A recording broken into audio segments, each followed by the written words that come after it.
This last section of basic chemistry is about acids and bases, which is something that in honors and regular chemistry we usually cover at the very end of the year, and so sometimes you don't get a full explanation of it. For AP Biology, you don't need to know a huge amount about acids and bases, but we're going to do a walkthrough here. So for the purposes of AP Bio, we're going to say that acids are things that produce hydrogen ions in solution. And you're going to recognize acids because they're going to have an H in the front. So, for example, this is hydrochloric acid, this is sulfuric acid, this is nitric acid, and you'll notice that they all have an H in the front, so it's an easy way to recognize an acid. You will not have to be able to name acids or write the formulas. Bases, we're going to use the definition that they produce hydroxide ions, that's what you call the OH negative, this is called hydroxide ions in solutions, or another important definition is that they pick up hydrogen ions. So acids produce hydrogen ions. Basically, hydrogens break off of acids and become ions floating around. Bases do the opposite. Bases tend to remove hydrogen ions from solutions. And that definition is going to be more important probably than the fact that they produce hydroxide ions. And an example, an easy way to recognize a base is if you see OH at the end of something, this is sodium hydroxide, that would be an easy way to recognize a base. And again, we're simplifying here. There are actually multiple definitions for acids and bases, and we are just using one. All right, now, one of the things that you need to have a little bit of an understanding of is that we can actually write concentrations of acids numerically, and the symbol for the concentration of something are brackets like this. So if you see brackets with an H+, this means the concentration of hydrogen ions, and then you might see a number like 1 times 10 to the negative 6, and that's a very tiny number, 0.1234551. Now, the concentration of hydrogen ions typically in a solution is going to be very, very small. There's not going to be a huge number of hydrogen ions floating around in 1 mole of solution. It's always going to be these tiny numbers, smaller than 1, with these negative exponents. We can also measure the concentration of hydroxide ions. So the concentration of is your brackets, and this is the concentration of hydroxide ions, and it also would probably be a very small number, maybe 1 times 10 to the negative 2, or 1 times 10. It's going to range in the range of 1 times 10 to the negative 1 times 1 to 1 times 10 to the negative 14. These are all really small numbers. Like that. This is the reason why in chemistry they use the pH scale.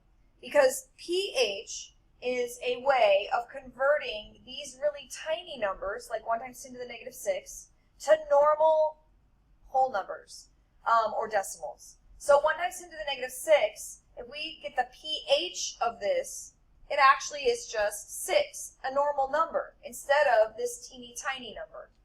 So in biology, in AP Biology, we do provide you with the formula for pH on the formula sheet, that it's the negative log of the hydrogen concentration. But the College Board says that you will not actually have to use your calculator to calculate pH. In other words, if I was to give you that the hydrogen concentration was 2.3 times 10 to the negative 4th, you would have to, in your calculator, do negative, hit the log function, and then put in that number. And it would spit back at you a pH of probably 3 point something to 4 point something. It would give you an actual number. But here's the thing.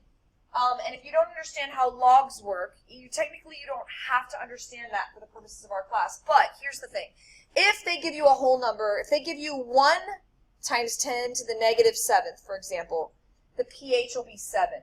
If they give you 1 times 10 to the negative 4th, the pH will be 4. In other words, as long as it's 1 times 10 to the negative something, the pH will simply be the exponent.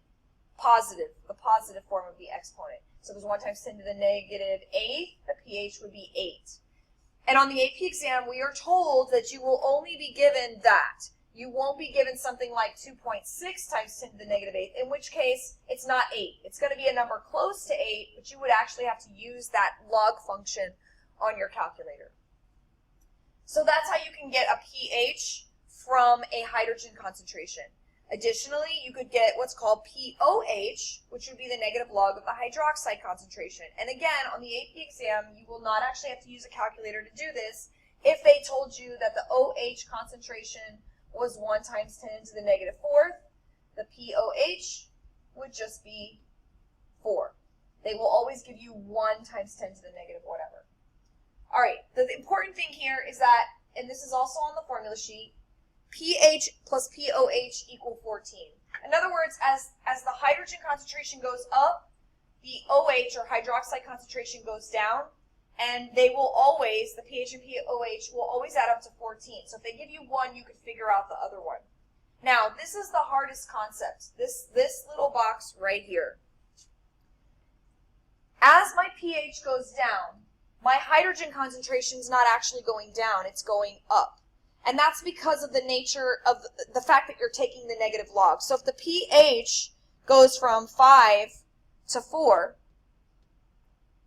technically my hydrogen concentration goes from 1 times 10 to the negative 5th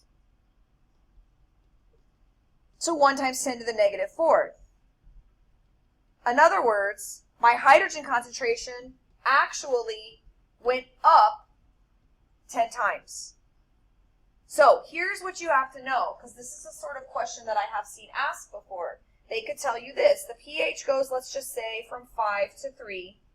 How does the hydrogen, by what amount does the hydrogen concentration change? Well, first of all, the hydrogen concentration goes up, because as the pH is going down, the hydrogen concentration goes up.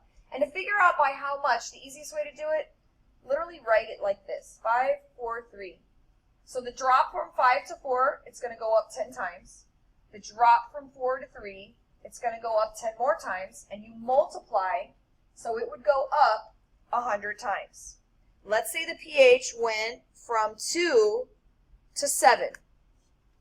How much would the hydrogen concentration change? Well, if the pH went from 2 to 7, first of all, the hydrogen concentration would be going down, because as the pH goes up, the hydrogen concentration goes down, and then by how much? And you could literally do this: 4, 5, 6, 7. Let's count the jumps. 1, 2, 3, 4, 5 jumps. 10 times 10 times 10 times 10 times 10. You could actually write 10 to the 5th. 1, 2, 3, 4, 5. Or you could write that it goes up by 1, 2, 3, 4, 5, 100,000 times. So that is, in my opinion, the hardest part about pH, is understanding the relationship between pH and hydrogen, the actual hydrogen concentration. This you probably already knew. Below 7 is an acid, above 7 is a base, and a pH of exactly 7 would be considered neutral. That's something you probably learned prior to even taking chemistry here. All right, so here's some sample questions just to make sure you understand. So if the pH goes from 6 to 4, does the hydrogen concentration go up or down? Well, remember, when the pH goes down, the hydrogen concentration goes up. By how much does it go up? Count your jumps. So 6 to 5 would be 10. 5 to 4 would be 10. Multiply them. It goes up 100 times. Now the pH goes from 9 to 10. Does it go up or down? Well, if the pH goes up, the hydrogen concentration goes down. And by how much? It's just literally one jump, so 10 times. Next question, if the pH is 8, what's the POH? You have to remember, or you can look at the formula sheet, that the pH plus the POH always add up to 14. So if the pH is 8, then the POH would have to be 6, because that would add up to 14. And then the last question, if the hydroxide concentration is 1 times 10 to the negative 3, what's the pH? Okay, so this is technically a two-step problem. The POH would be 3, right? Because this is the hydroxide concentration. So the POH would basically just be that exponent, which means the pH would be 11. And therefore, is it an acid or a base? It would be a base because the pH is above 7. Always use the pH when you're trying to figure out if it's an acid or a base. Don't use the POH. Get the pH, and then you would know. So that's a very quick walkthrough.